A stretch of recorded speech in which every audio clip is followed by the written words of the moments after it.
It's our first Seacoast Sports Forum of the new decade. Coming right up.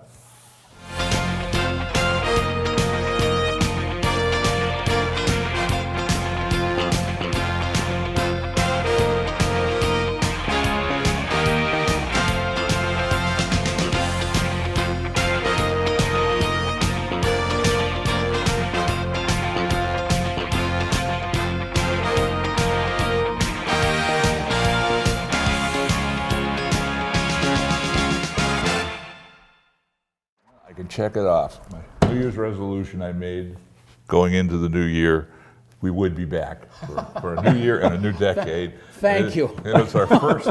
I was worried there for a while. Hey, we're old timers, you know.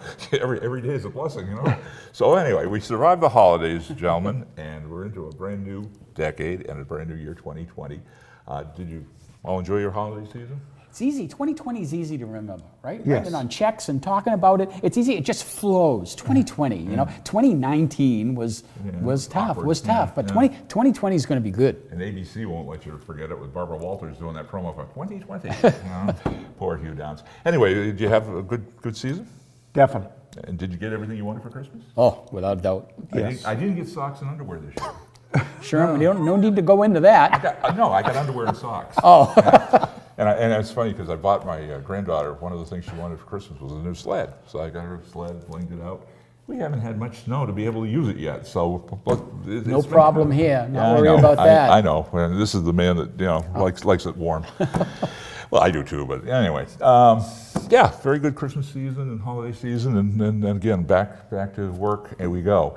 And during the holiday season, you and I were over at Exeter High School. We were. And we were with the head coaches of the Exeter Blue Hawk basketball teams. And we'll focus on that in the first part of our show today. Matter of fact, an interview that Coach Taylor did with the head coach of the boys team, the championship boys team of Exeter High School, Jeff Holmes. And if we want, let's roll that interview right now. I don't think people realize we have some things in our background in common. We both coached in Aroostook County. I spent 4 years in Van Buren, and I spent 9 years in Caribou, Maine. So it was a good start to my teaching and coaching career. I met my wife up there. isn't that, and people go, where is that? Well, it's about as far up in Aroostook County as you can go. There are really only 3 towns beyond, two beyond Van Buren. That's Madawaska, Fort Kent, and then you get to the Allagash Wilderness. Correct. I usually tell people you go on 95 till it ends, then hop on Route 1 and keep going. Yeah. But you got to remember, take a left on Route 1, because if you take the right, you're going to Calais. Right. Yeah. No. But you're coming off a undefeated state championship year. And I'm just going to tell you a quick story that happened with me. I did the same thing back in the 70s. And our first game, we went to Conval, and we lost. And I never said a word about being undefeated the previous year. But in the paper, the headlines were, Blue Hawks lose, streak ends at. And I'm going, I never even thought of it. Every year is different. Yeah, I'm the same way. I try to approach it game by game. Kind of the Patriots, Bill Belichick philosophy is, each game, that's what we're worried about. It's just the next game, whatever happens there. I'm not worried about what streak we're on and so forth. And I know you only return one starter, Ryan Grahava, but I'll tell you, he had an outstanding, I know an outstanding football season. I would think he seems faster, stronger, more committed. I know that's going to come through in basketball. Yeah, no doubt. Yeah, Ryan's an outstanding basketball player. He was an honorable mention All-State player last year, and he's really expanded his game, and we're expecting a big season from him. And I know in reading the newspaper today, Jaden Cleash is another one that you expect to step up and do some good things on the court. Yes, no, definitely. Jaden's a senior captain for us this year. He didn't play a ton last year. We had a real strong team, and he's a very good player, and we're counting on big things for him this year also. Who else can we look forward to seeing? Because you are known for playing, you don't just play 5, you play usually 10, sometimes even 12 in a game. Yeah, we like to, pressure the ball, an up-tempo game, and that's what we were good at last year. We have I think that's going to be our strength again this year. We're not real big. We're small and quick, and sometimes you're small and quick. You want to use that to your strengths. But we have a couple, another senior, Michael Leonard, who played for us last year. He will be a key guy for us. Unfortunately, we have a real good player, Jacob Gibbons, who's about 6'4", 6'5", who's hurt right now. He has a back issue, and he will not play tonight. We're hoping we can get him back when the season gets in full gear in January after Christmas break. And then we have a few seniors who spent last year on JVs, and they've really worked hard in the off season and to get better. And that's Jed Healy, Tristan Como, Nick Fratelli, Justin Moss, John Riggy. Those are other seniors that I think will give a lot to the program this year. And I think I heard mention of a McConnell. That's true. Matt's a junior. Matt's a very good player, and he'll be counted on. He's actually starting tonight. He's a junior for us, an underclassman who's is a very good player. And who was I only ask because I thought one of the unsung heroes from last year who was graduated was Cam Clark. I mean, he was just a tremendous point guard. Do you have someone filling that role? Yeah, we're kind of looking for that right now. Okay, that's what we talked about. We need other guys that can step up and do a lot of the dirty work, get steals, take charges, and that's an area of concern that we got right now. And I'm looking for someone to step up and take over that role. The three-pointer, another big part of your repertoire again this year? Yes, it's going to have to be. Like I said, we're not big, we're not real strong, but we do have some guys who can really shoot it. So we're going to try to use that to our advantage.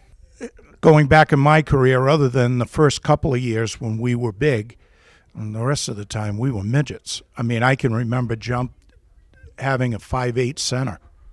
Yeah, that's kind of the fun thing about coaching high school basketball. Right. You got to look what you got, see what your strengths are, and you got to try to go to your strengths. If your strengths are big and strong, you're going to do what Pinkerton's going to try to do to us. If you're smaller and quicker and can shoot it and run, you're going to try to do what we're going to do to them. So, you know what? And that's what a lot of people don't realize about high school basketball. You have to use the talent that you have, where some private schools can recruit. We don't. You can't recruit.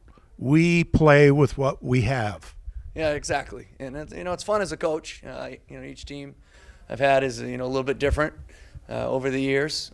Personally, I like the up-tempo game and that type of stuff. I enjoy this team. But I've had years where we've had to slow it down and we've had to take longer possessions and so forth. So, yeah, you're right. You have to do what you got. Right. And it's one thing to be small, but if you're small and quick, that's okay. But if you're small and slow, boy, that's a double whammy. Yeah, that is. There's an old saying, slow feet equals defeat. So I know quickness is important, and we might not be quite as quick as we were last year, but I think we got some guys that can move, and we're still going to hopefully create some havoc out there like we did last year. Great interview. You guys obviously have that championship and undefeated season in common. But just from that interview and talking shop together, well, first, before we go there, I just want to mention that in the games that I've seen so far this season, and I think people were worried in a way that this would be kind of a letdown season, a rebuilding season. We lost a key player last year, and not just one, but a few. And that a lot of pressure would be on, like a Ryan Grijalva, the player that you mentioned, to just take it on his shoulders. But one thing I'm impressed with is this is really a cohesive team that I saw out there, the games that I've been part of. Passing, the shooting, the rebounding, everybody on the bench is contributing.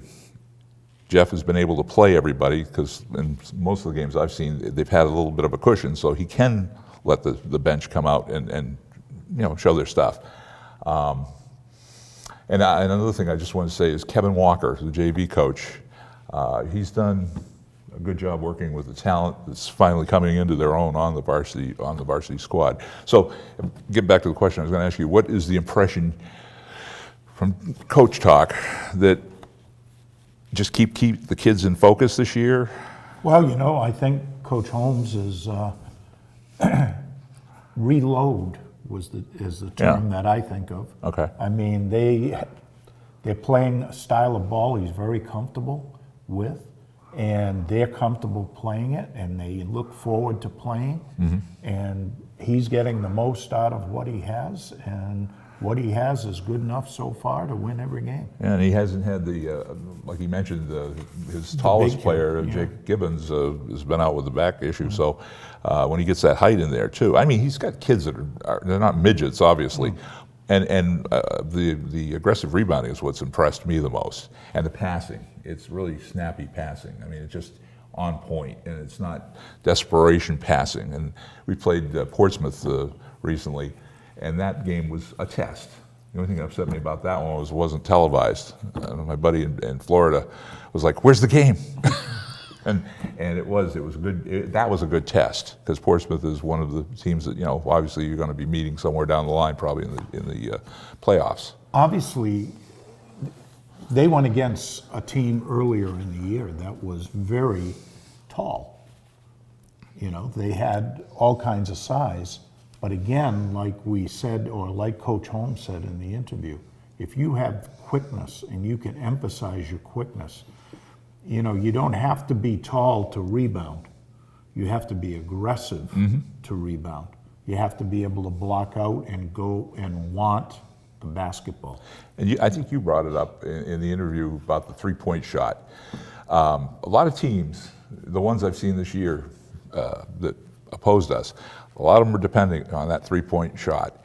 And that's one thing that I've seen over the years, the undoing of most teams is when they get behind in a game, they start just throwing it up. Sure. Hope for that three-pointer and just keep going. Or one player or two decides this is their time to put the team on their back. I haven't seen that so far from the Blue Hawks. I hope I don't see it, because that usually is a team's undoing. Not only just in the game, but during the season, because that's when things start to fall apart. Flip things over. You look at the first 4 games, and it looks like they gave up only 29 points to Pinkerton, 37 points to Memorial, 46 to Portsmouth, and 53 to South. So the defense is doing something right. Yeah, And- there's and- tough defense too. And, You're right. I didn't mention that. if all you're focusing on is the threes and scoring and things like that, you can win games at the other end of the court. We So- frustrated some teams, believe me. Pinkerton was their opener, and the coach from Pinkerton was just frustrated because we were swarming. We were swarming, and the Portsmouth coach, John Mulvey, saw that we weren't backing off. We were in there to play and to make whatever happen. And it did. It worked out very well. So far, so good. Right. And again, 4-0. keep it going, guys. You also that day got to interview the Exeter Blue Hawk girls coach, Dave Sokolnicki. And as a matter of fact, why don't we run that interview as well, and then we'll talk about the girls basketball team. I've seen you play in years past. You tend to play super up-tempo, looking to shoot the 3 ball whenever you can. Substitutes are constantly coming in and out of the game, so if teams are playing man, you've got them scratching their heads trying to figure out who they're supposed to be guarding. No, absolutely. That's kind of our philosophy here, is trying to wear teams down by playing multiple people in the game. And our substitutions are pretty much coming at the minute mark. And we just come at you. We press you all game long and try to get up and down, try to convert steals into layups, and obviously shoot those 3-pointers when we get a chance. And could you give us some names to watch for? That's a tough one because we play 15 players, but Mia Losman had a great game first game out. She's a 2-year varsity starter for us as a junior. Sydney Taylor, another 2-year player that's at the point guard spot. Christina Snicer is another 2-year junior that we have at the off guard, and Kate Heslop's another junior who is become a really reliable shooter for us from the outside. Those are our top probably 4 right now, and we have Taylor Pierce as well in our closing group. A lot of people have starting groups. So we have a closing group because you play it a little differently. So Right, because you have to have someone that you trust to handle the ball and not turn it over and know time, score, those type of situations. 100%. Again, if you watch us play, we're a little different than most teams, the way we do things, but we definitely have a 5 that we will go to down the stretch when we need it, or during a game where we need a spark in the game. I would say it's great to see the resurgence of girls basketball. I coached boys in the 70s, 80s, and early 90s. I retired, came back, and I was an assistant with the girls program. And, boy, we competed hard, but it seemed like for some reason a lot of girls didn't want to commit the time and the energy into playing girls basketball. We see that a lot around the state right now. There's a lot of teams that do not have freshman teams. Mm-hmm. We've come in contact with 2 teams already that have low 20s for their entire program. Mm-hmm. I feel like the way we do it, we have 42 in our program right now, which is a huge number. I think it's close to one of the tops in the state right now. We give people a chance to play. You don't have to be the best basketball player in the world, but you need to be able to work hard and hustle over the place and have a skill. Any kind of skill for us works. We'll find a spot for you on the floor. And I think that's where we found success in having big numbers is every player knows they're going to come in and play every game. They're not going to sit on the bench and wait for their time. They know they're going to go in. And I think there's an excitement about the program. I think our numbers keep building. We've been slowly but surely adding the wins as I've been here, and really excited about this year and this year's group. Great. You're speaking of that. I know I evolved. That's one thing about coaches. I think you evolve as a coach. And you try not to stay stagnant. And one thing that happened with me is I finally got to the point where I was helping coaching JVs and the varsity assistant, and I said, you know what? Everybody plays. Everybody gets in the first half. And then I'll play the best to give us a chance to win. But going in as a player, going into the game, if you were good enough to get the uniform, you were good enough to play in the game. Yeah, and the weird thing, if whoever's there tonight is going to see it, pretty much everybody on the roster is going to be in the first 3 minutes of the game. We're going to play 14 players in the first 3 minutes of the game, which is very unique. Yeah. But I think that's the beauty of what we do. You have to be unselfish. You have to be a hard worker. You have to be a great teammate. The high motor is big for us. You have to have a high motor out there the way we play. You got to be able to run. You have to be able to run.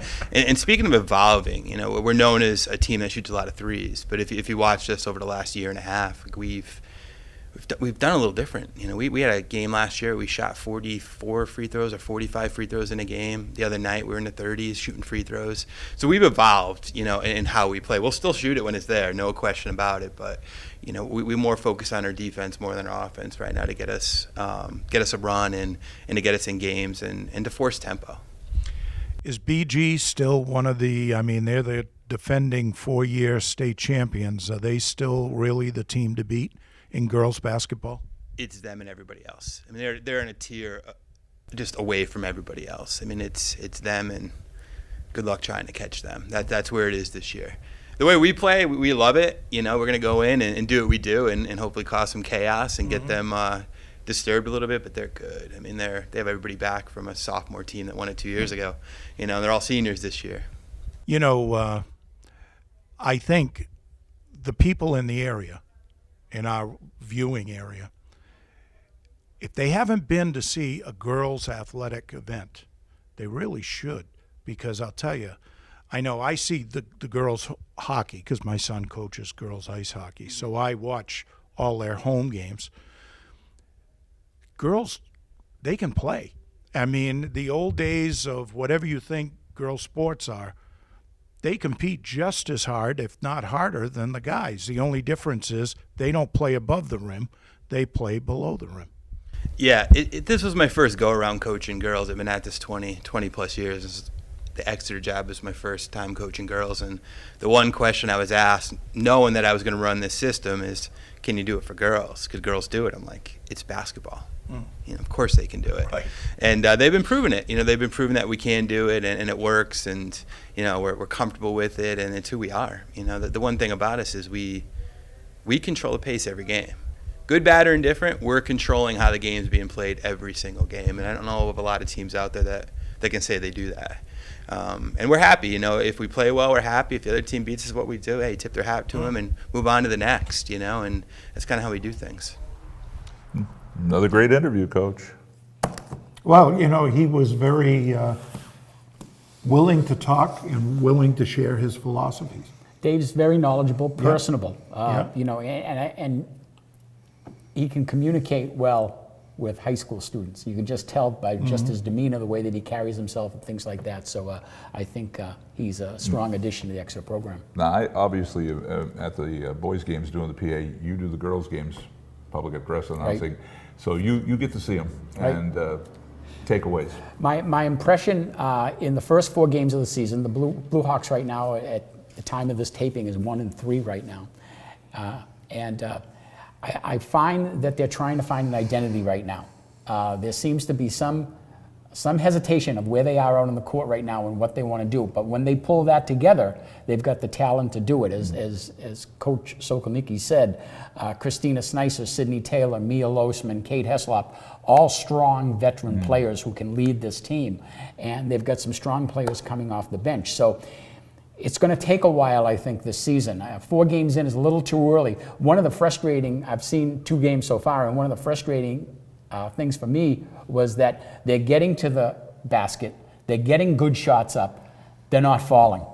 Okay? And as a coach, Bill, you know that you can get into a stretch that you've done everything right, and it's just not going in. Right. But you got to feel good that it's going to happen eventually. Right. It's going to come around because you got the right people in the right spot doing the right things, and they're working hard.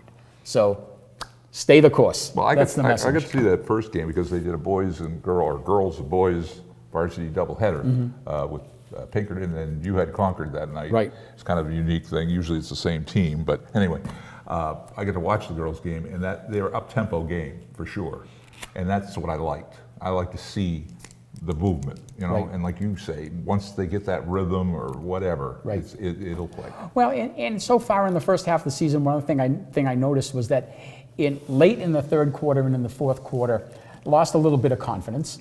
They got behind, and when they got a little bit behind, it kind of built up, snowballed a little bit. So Yeah. that's kind of going to come with experience and getting used to the flow and how they're going to do things. So that will come in time. Well, that's what we were talking about a few minutes ago about the boys' game too. Same thing. If you get behind, that's not, or even see your lead shrink. That's not a reason to start taking desperation Correct. moves. Correct. Just kind of stay the course on the game plan. Before we go to other topics, on our next show, we're going to focus on hockey. But I do want to give the Blue Hawk hockey teams their due. Report on the girls' team. Well, the girls right now are 3-3. They don't play again until the 25th against Hanover at home. That should be a heck of a game. Hanover, for years, has been the class of girls ice hockey in the state of New Hampshire. As a matter of fact, they've only lost once, I think, in the past 10 years to a New Hampshire team, and that was to Exeter. I think Sam hit the nail right on the head. Teams need an identity. They need to know how to win. They need to know and trust that their system is going to do that. And I think the girls believe in the system. We're talking ice hockey now. But right now, they're very, very young. I mean, they don't play a senior. Yeah. There are 2 on the team, and they play sparingly. He rolls 2 sets of 2 lines and 2 sets of D. And they are all, I mean, I can't tell, it's mostly freshmen. I mean, it's freshmen with a few sophomores. And one of the goalies is a junior, the other is a freshman. The girls have talent, but they've got to become cohesive, and they've got to, when the going gets tough, they've got to buckle down and learn how to Make it win. happen. And that comes with experience. You know, it doesn't come overnight. And they just need to play more games and be put into more situations that they can be successful in. Right. It's all about repetition. It's all Right. about Right. getting that experience. It's Right. crucial. On the boys' side, the boys are 3-1-2 right now. Certainly a new era in boys ice hockey. As the coach Jim Tuff's decades have passed, and now Paul DiMarino is in charge of the program over there. So they're off to a pretty good start. They are.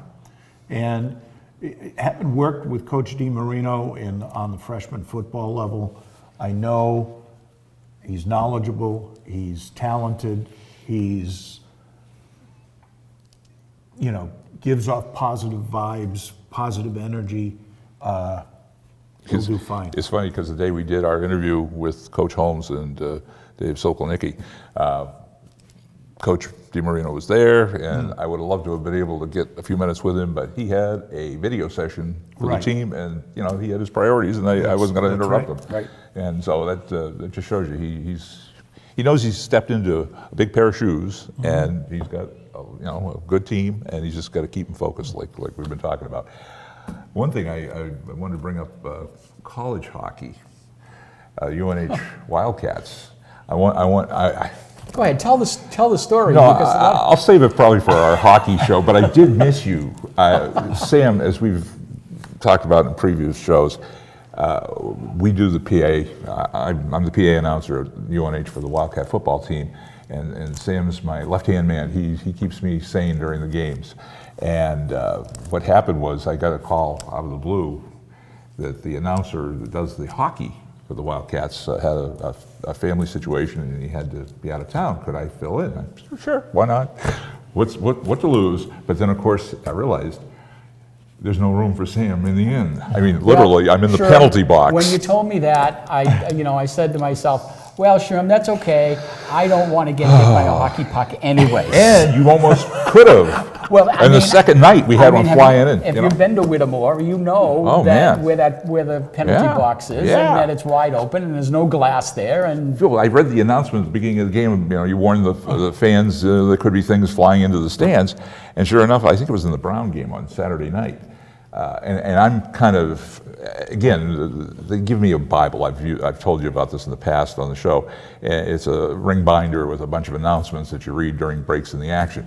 And that's where it gets complicated because you're listening to a fellow giving you some cues from up in a booth way up on the other side of the arena. And so anyway, I'm trying to find out what commercials I'm going to be reading. And the next thing I hear is incoming. Yeah. And a Good, puck good. slams off the boards behind us or Right. the glass behind Yes, us and yes. missed me by that much. yes, yes. You know what, though? You I would could have look, used you, Sam. Well, I'm just- you would have taken the puck for me, wouldn't you? That's a call I'm not going to take, Sherm. you know, Sam, don't you think he'd look good with a helmet? Oh. I think you should go next time you do it. There's a you lot wear of the things I hockey learned after doing this. Believe me, we'll talk about them during the hockey show. But I missed you. I really did. I could have used you. I will say the fellows that have been doing the clock and the scorekeeping there forever, they helped me out as best they could. But it was like, okay, this is interesting. You can't follow the action. I would have loved to have watched the hockey game, but again, I'm trying to, okay, I'm going to be reading this for that and this, and then when something does happen, whether it's a call on the ice, an infraction or timeout, that's when the fun starts for me. Right. And I had to be dependent upon these guys to, what was that? What was it? Checking? What was it? Because you can't. Everything's moving. And then the worst part was, and Sam will appreciate this. Television, they wear headsets. You don't see them because it's like a little hearing aid. UNH, we have like a regular headset with a microphone attached to it. And unfortunately, instead of just talking to the person that's involving me for my cues. We've got a party line, and it's also involving all the camera guys that are doing camera shots for the UNH network. Always interesting chatter. Oh, yes. And Not necessarily about hockey. exactly. especially Saturday night when the Patriots were playing. Oh, that's right. And they're talking about what's going on in the game, and I'm trying to concentrate on this guy across the way that's telling me, read number 38, number 34, number 17, okay? And I'm like, okay. And then all of a sudden I'm hearing chatter about, whatever, what's going on in the third Looks like quarter. all your teeth are still there, Sherm. So I survived you're in it good shape. without you, but next time, you can sit in the penalty box. Oh, yeah, that's okay. That's okay. I want you there. That's All right. okay. Well, I'll stay in the hospitality suite and give you a call. yeah, okay, please. Or stay up in the booth across the way and feed me all my cues Right. from there. That would be nice. Let's address on the regional issue. It's kind of funny because as we tape this, we're just a couple of weeks away from pitchers and catchers reporting, and that's my feeling with Springs here, down in Florida for the Red Sox.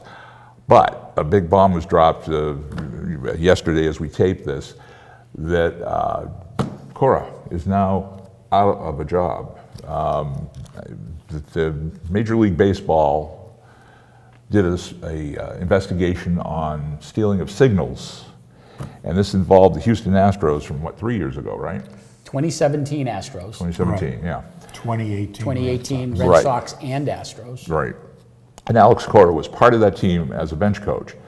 And he, again, we'll say allegedly, but I guess it's done, that he was the proponent of it. He put it together, this package of how to steal Somehow signals. when you get a report and your name is in there and the word ringleader is next to it, Yeah. that's pretty Yeah. much indicated that that's positive. Yeah. Okay? Well- None of this hedging dialogue. Right. That's right. Okay? Well, Major League Baseball put like a you sanction. might have done it? No. No, you're the ringleader. He was the ringleader.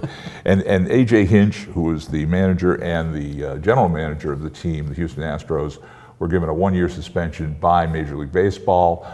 But the Houston Astros owner said, not good enough, adios. I guess they get paid for the year maybe, and then that's it, and they're gone. So the Houston Astros dropped the first shoe. As we taped yesterday, the Red Sox were not going to wait to see what Major League Baseball sent out for a sanction against Cora and the Red Sox as a team, because now they're alleging that they stole signals when we won the World Championship against the Dodgers. So the new GM of the Red Sox, Hein Bloom, yesterday said, Alex, I'm sorry, you gotta go. So now we're a team without a manager. Well, the owners are the ones who made the decision on Cora, not Hein Bloom. Well, true. True. John Henry and his group, Tom Werner and Sam Kennedy, and I don't know the others, they made a decision, and I think they made the right decision. You can't go into a season wondering when the axe is going to fall on your manager, when Major League Baseball is going to finish their investigation, and Major League Baseball will be thorough. They will leave no stone unturned. And the thing is how did all these investigations start? It started with players from the Houston Astros who were not happy with the system. Right. And when the Red Sox, former players or present players of the Red Sox who also were not happy with the idea of using electronic means to steal signs. And that's what happened. And I commend the Red Sox for making the decision that they made, because you can't, like I said, you can't go into a season not knowing if your manager, who's supposed to be your leader, is going to be with you from day one Right. to day 162. Kind of the global picture here is the Yes. whole issue of electronics in sports right now. Right. If you're going to allow the use of electronics, then everything's wide open. Right. But I mean, if you're going to say no electronics, there's a difference between doing your homework and studying and being prepared as opposed to using electronics to assist you. For example, the example that I would give would be if I'm playing poker against you, Bill, and I see that the way that you bet, or if you make a movement that's a tell whether you have a good hand or not, that's knowledge on my part. I've studied you, I know it, I've done my research. But if there's somebody behind you looking at your cards, looking at your cards, Yeah, I see what looking you're at your saying. cards, Yeah. that has an electronic beeper in my belt that buzzes Yeah. me when you have a good hand, that's cheating. Yes. Okay, now let's call it what it is. It's Yes. cheating. And it's the same thing in football now with Spygate and the Patriots, whether or not Right. they're filming and things like that.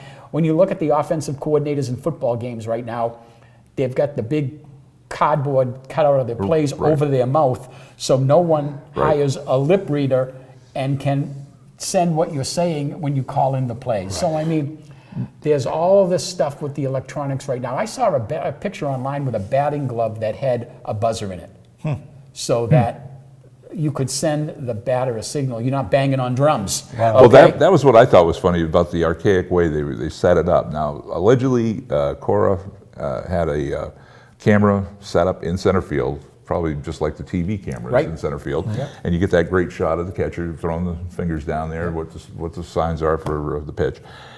And he figured out a system where he could sit on the bench at the very end and have somebody, it wasn't necessarily him, Alex Cora, but somebody with a bat whack the garbage can that was on the end of the bench, and one was a fastball, two was change up or whatever.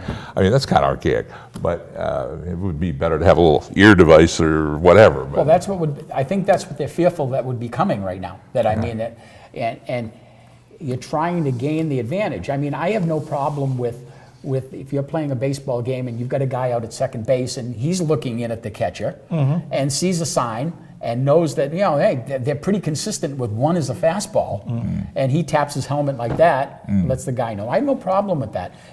The other team is not smart enough to change up their signs. Yeah. Okay. I mean, you need to do that type of do those types of things. You know what I think? One takeaway from me on this whole thing was, and cheating or stealing signals has been going on forever. It goes back to years gone by when they used to sit in the center field stands with binoculars, Right. and somehow get the signals back to the bench. But baseball, and you were talking about football, where they hide their mouths and what they're calling for plays.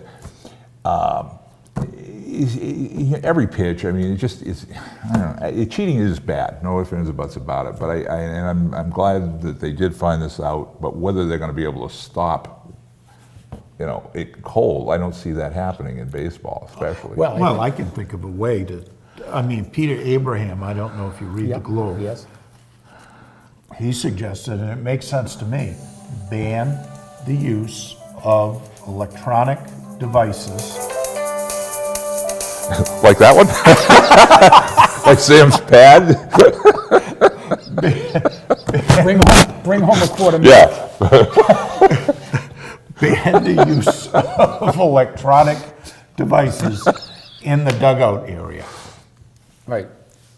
Don't allow any electronics in the dugout area. And so, and for that matter, make sure they're turned off or don't allow the feed into the clubhouse during the actual game. Right. Well, I mean, you hear Jerry Remy or whoever's doing the color usually say, okay, that's going to be a curveball coming up, because they're watching the fingers drop, Right. catcher drop 2, 3, whatever it is, But I'm just saying, is it, I don't know. Well, I don't think the Red Sox were doing it last season because their road hitting average was better than their home hitting average.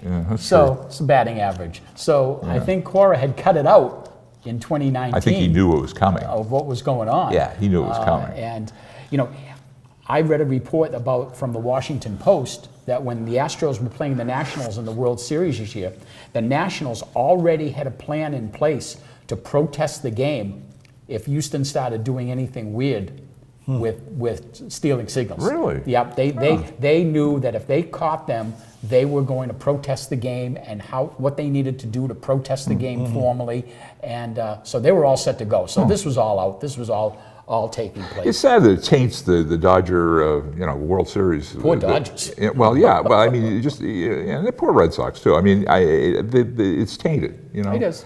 And go back to the Houston Astros when they won theirs, same thing. I mean, way back in history in baseball, there's been a few of those games that people wondered if there was something phony going on. The thing I was going to say about pitchers nowadays, though, I think the calling of signals by a catcher, usually it comes off the bench. The manager tells the catcher what he wants. Right. And now with all the cyber stuff they do from the sidelines, they got their pads and they know what this guy likes, fastballs, and this guy's a curveball hitter, yada, yada, yada. The pitcher goes into that game, he's going to throw what he wants to throw. I mean, I think... Well, he knows what's working. Yeah, well, that's what I mean. The catcher is kind of just catch the ball. He's a backstop. Right. I think that's one way of doing it. Just say, hey, throw the ball. Well, as long as he knows where it's going to be. I wonder if we're not going to get to the point, like football, where the coordinators send the games in one player, one quarterback, and the quarterback wears a headpiece. Yeah.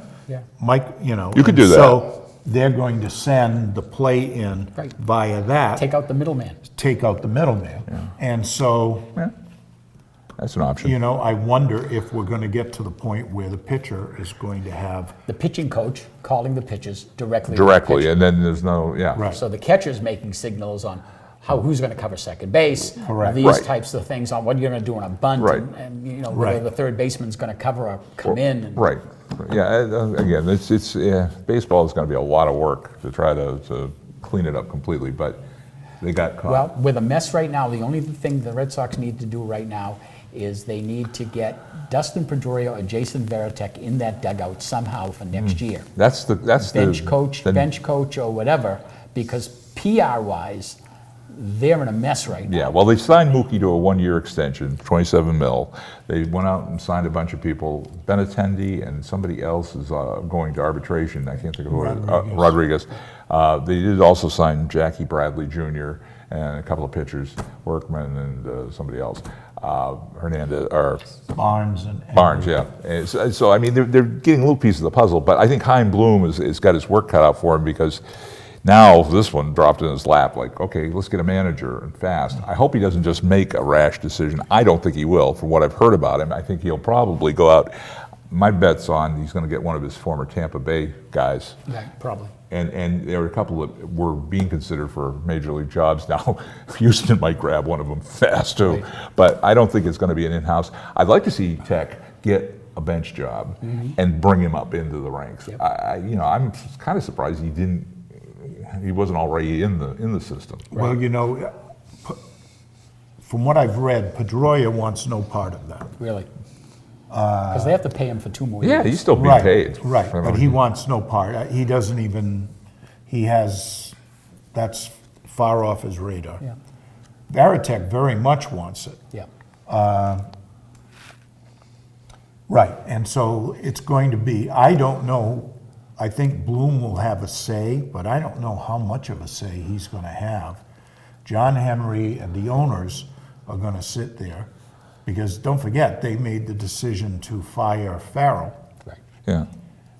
Not the general manager.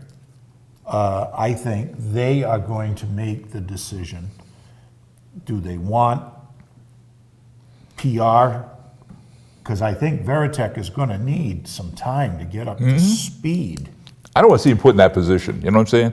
Of a position of failure. Cora's statement of parting ways and just leave, I'm just going to leave, guys, mutually agreed, not throwing anybody under the bus, because I don't know where Dave Dombrowski, who was fired, who was involved in this at all. Right. Whether if he was still around, would he have been fired like the Houston situation? The Houston general manager threw Cora under the bus in his statement, saying, "I didn't do anything wrong. I didn't know about it. It was just the players and the quote bench coach." Correct. Okay, so and then now we get into the players thing again. The players were involved. They did it. They knew about it. But supposedly because of the collective bargaining agreement, you can't do some things like this that it will cause a problem with the union and that type of situation. And then a player like Mike Fiers, who blew the whistle, who was the whistleblower on all this, I've got to think right now that his career's over. No locker room, no dugout, no locker room is going to have him in there right now. So Right. this story's not over. This is going to last for a while. You know, it really, again, I'm being a baseball fan, I just hate to see these teams that are innocent, but probably have done a version of this. Sure. You know, everybody has probably done their share of, hey, Right. I don't think anybody's taken it to the degree that Houston did, and the Red Sox, obviously, for the first season of Cora. That's the sad part. You know, everybody is, and some of it's just lucky guesses. And I mean, meanwhile, the Yankees are just chuckling Yeah, right now. yeah. They're just- Well, if you remember, you go back to that series the Red Sox played in London, and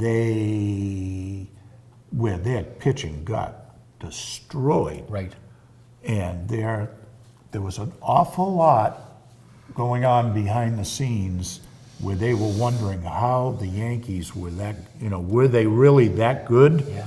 Or were they getting assistance? Now, there's been no other mention of the Yankees in any of this. And you look at, okay, Roger Clemens might be one of the best pitchers ever to pitch, but yet he's not in the Hall of Fame. Right. Everyone who played in that era, and he says he did not use it. Other people have said he did use steroids. Everyone in that era has been tainted with that scandal. Right. So yeah, they have to try and search. And again, some of the people who have been elected to the Hall of Fame, were they clean? Weren't they clean? I don't want to mention names because some people swear that they didn't do it, but yet there's always that doubt. Sure. yeah. And so, you're right. I mean, all of baseball now is tainted with this. I think they'll probably, the general public will forget in time. I think they will. You know, they will. Yeah. You know, I think if anything, and we'll get to this in a few minutes, I think the people that are worried about it the most would be the boys out in Vegas, the bettors. But we'll get to that in a second. Well- But the good news is 2 weeks from now, or 2 weeks from the time we're taping this, spring officially begins when the Red Sox truck leaves Yawkey Way, or That's whatever it. it's being called now. Well, it's winter weekend coming up down at the MGM Right. Casino in Springfield. So Oh, that's right. They're all yeah. down there. And then they get- didn't want Cora showing up. And then they have, yeah. That would have been a little Yeah, that would difficult. have been awkward. Would have been awkward. But they would have had, especially during the breakfast with Wally But- and Tessie.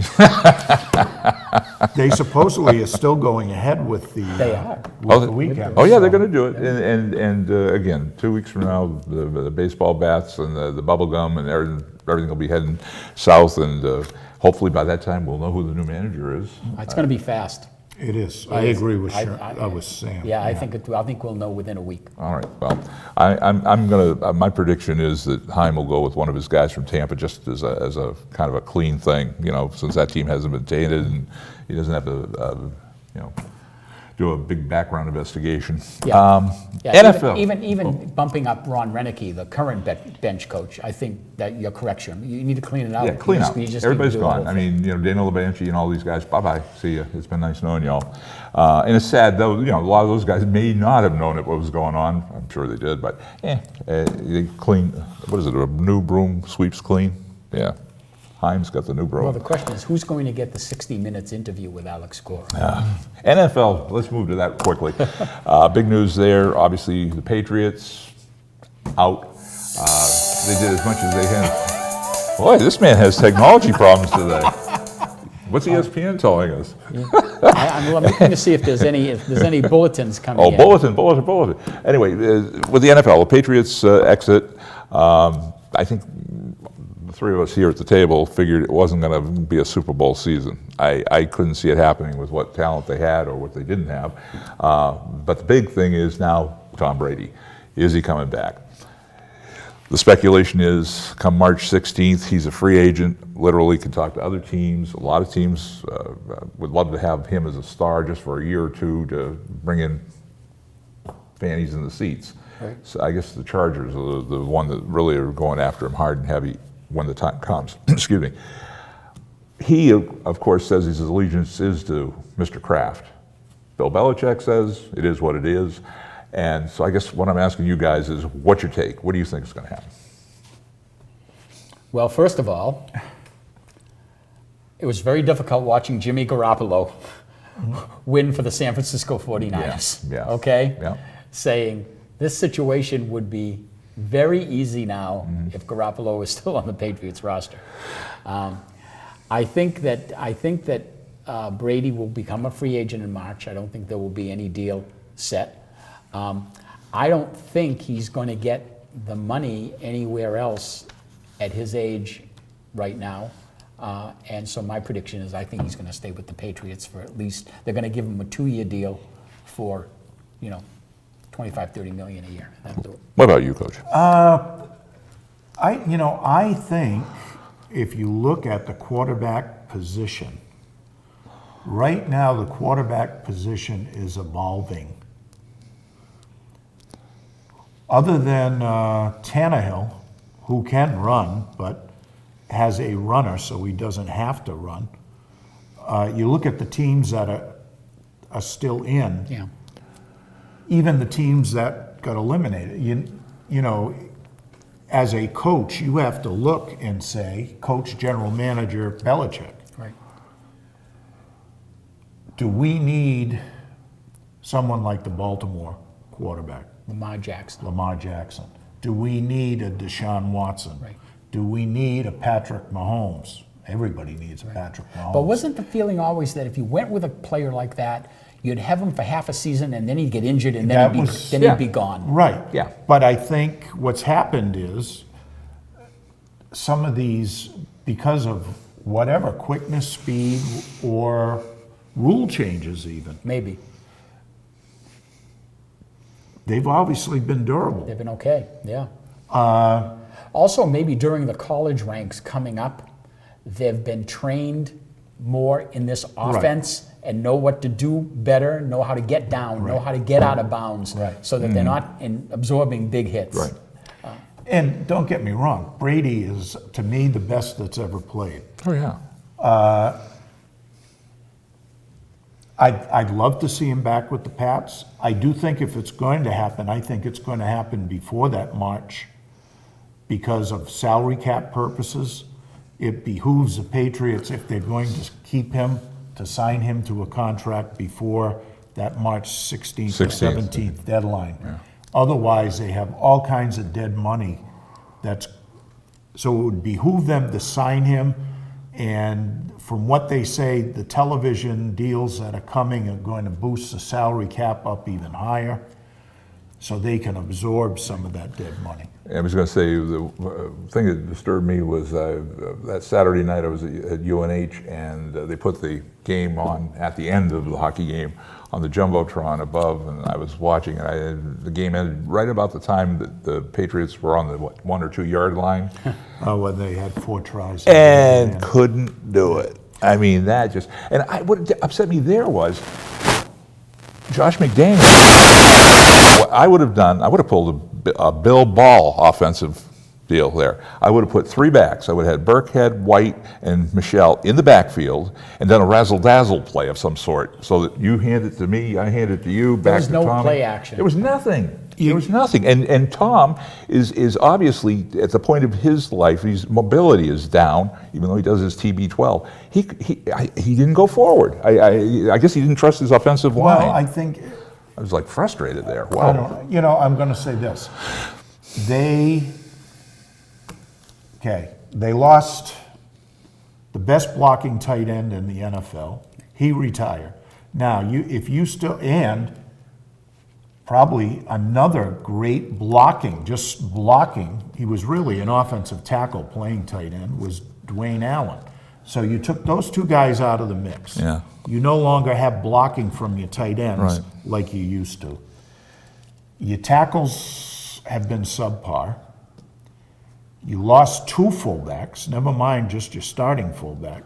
So now you're either playing Roberts or you're going without a fullback. Yep. You're playing a defensive middle linebacker at fullback. Those blockers are key on the goal line. Yeah. I mean, you only gave, that last interception, I'm not counting that, but you only gave up 14. The opponents only gave up 14 points and you couldn't win. Yeah. Right, exactly. Okay. Well, you know, what bothers me the most about the situation with Tom Brady is I don't think he needs the money. He just sold his mansion in Massachusetts No, and moved to he doesn't Connecticut. need the money. So if it was me and I was sincere to my allegiance to Bob Kraft, I'd go to Bob Kraft. And I can see from Belichick's viewpoint, he doesn't want to be stuck with 2 or 3 years of a quarterback that one injury and that's it. Now it's Jason Stidham, and you've got nothing to go back on. I mean, that's it. Unless you bring back Bernie Kosar or some ancient warrior and say, hey, come on, no. So if I was in Brady's shoes, I'd go to Mr. Kraft and I'd say, hey, I'll tell you what I'll do. I don't need the money. I'll take $2 from you, $2. But you got to guarantee me, and it'll be in writing, that you're going to take what money I would have picked up, like 35, 40 million bucks, and apply it to getting me a wideout, get me a tight end, get me a running back, and get me a couple of front end guys on the offense that'll keep me standing upright. That's what he needs. I think it's always been like that. Well, he's compromised on his salaries in the he's past. taken all kinds of hometown discounts. Of course, and that's what I'm saying. I think this time they say he won't do it. I don't understand that. I mean, he doesn't need the dough. I mean, it's pride, it's ego, yeah. But if he goes to San Diego Chargers, he's probably going to go the way of Johnny Unitas and Joe Montana. And it's the Los Angeles Chargers. Oh, sorry, Los Angeles Chargers. I mean, It'll always be San Diego to me. You're going back to Dan Fouts, Yeah. and Lance Lance Allworth. Yeah. Well, hey, those were the great days for the Chargers, and they ain't going to be any greater if they bring Tom Brady out there, because it's just going to be, again, selling tickets to put fannies in the seats. Tom is one injury away from the end of his career. I can see not investing that much money in him for 1 or 2 years. But the other guys all did it. Peyton went to Denver, and Favre went to Minnesota, and I just don't see him hanging them up. And then, like his dad said, this is going to end bad. Brady's father said that. Tom wants to play, and it's going to end bad. The dream was for him to go to San Francisco, end it with his team, the 49ers. Right. But unfortunately, Jimmy G is there. And Jimmy G is healthy. So, predictions for the Super Bowl from you gentlemen. Go ahead, Bill. You start off. It's going to be Kansas City against San Francisco, and honestly, the Chiefs have too many weapons. They just... Boy, what a game that was, that comeback. Houston goes up 24-0. Yeah. I was at a restaurant. I went, whoever whoa. was thinking of the fake punt on the 30-yard line. My mouth was just open during that second quarter. It's just, I couldn't believe what I was watching there. Yeah, the Chiefs are just an unbelievable offensive juggernaut. So I predict the Chiefs will win the Super Bowl. Andy Reid will get his first Super Bowl. I'm going to go with Green Bay and the Chiefs. I think Green Bay, Rodgers, this is Rodgers' last roundup, and I think they're going to be ready to play.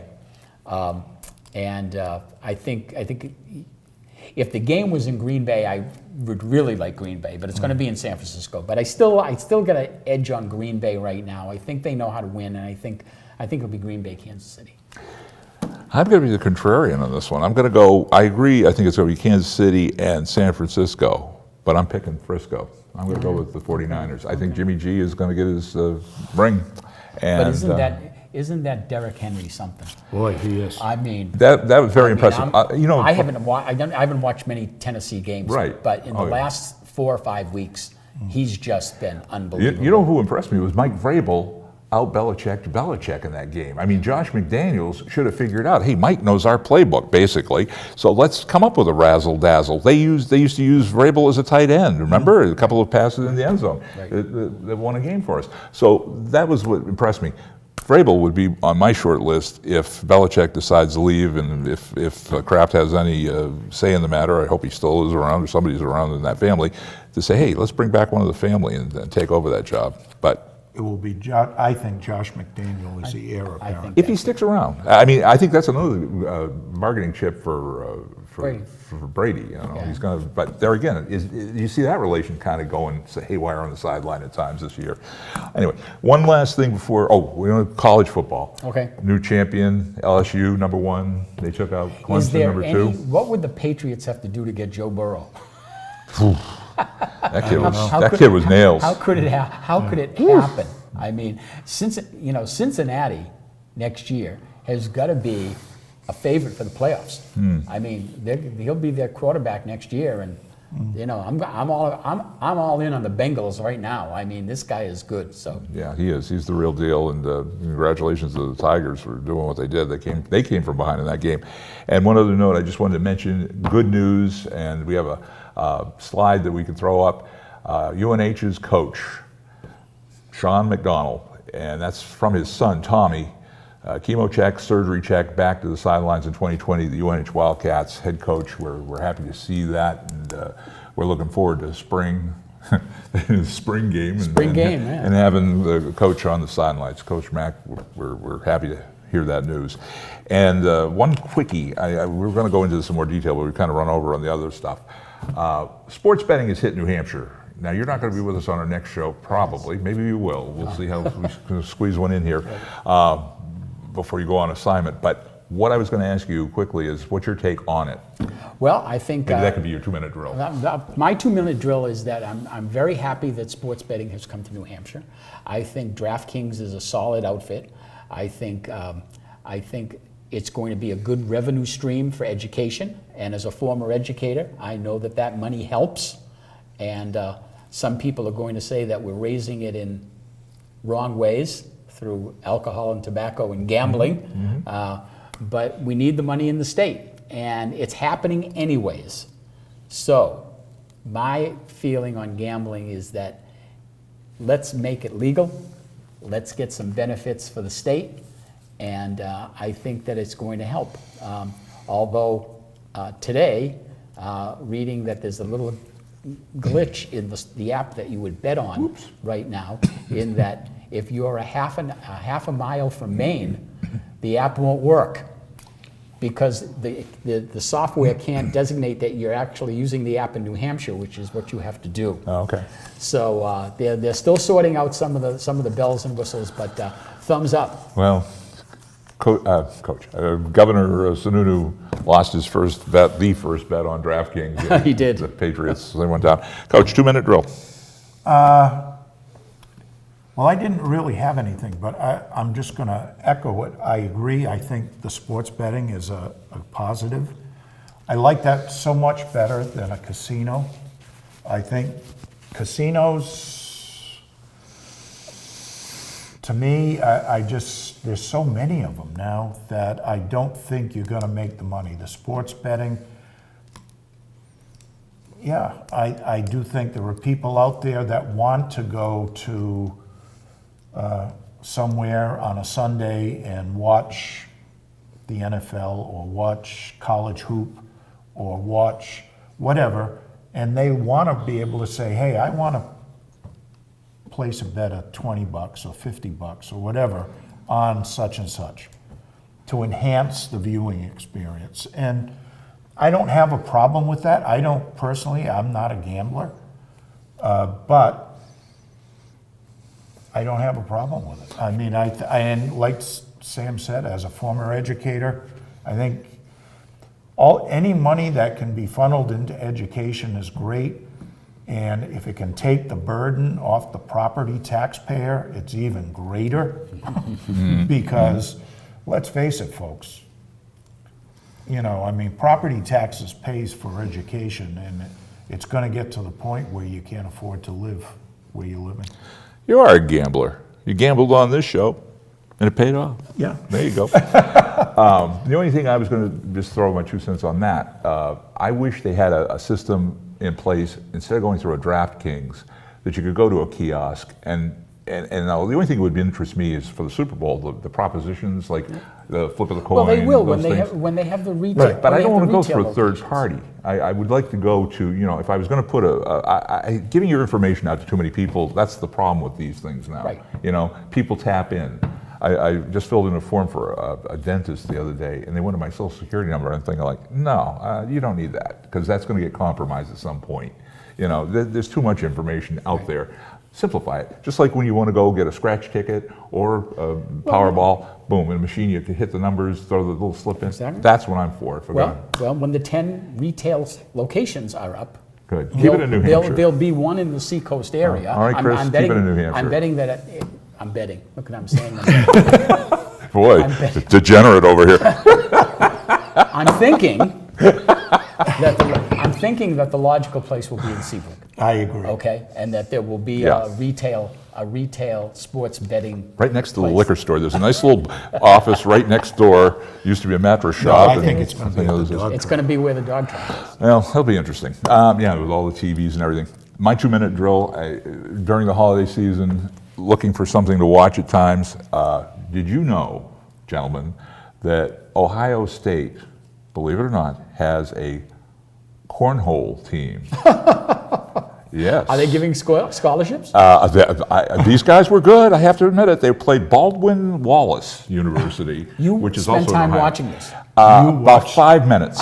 About 5 minutes. And this one guy was boom, boom, boom. I didn't even, I've heard of the game, but I'm like, University? Ohio State University? The Ohio State? And then the other thing that was a challenge to watch on ESPN, axe throwing. That's a new sport. And it's actually taken off here in New Hampshire. I saw that on Channel 9 on Chronicle. We'll have to do a feature on axe throwing. You're going to interview them. That's Yeah, like me. That's like me in the penalty box with the pucks. I'm going to Yeah, be pretty yeah. far away. Yeah, wear a helmet. All right, gentlemen, let's, anything else or? No, let's wrap it We'll up. wrap it up. All right.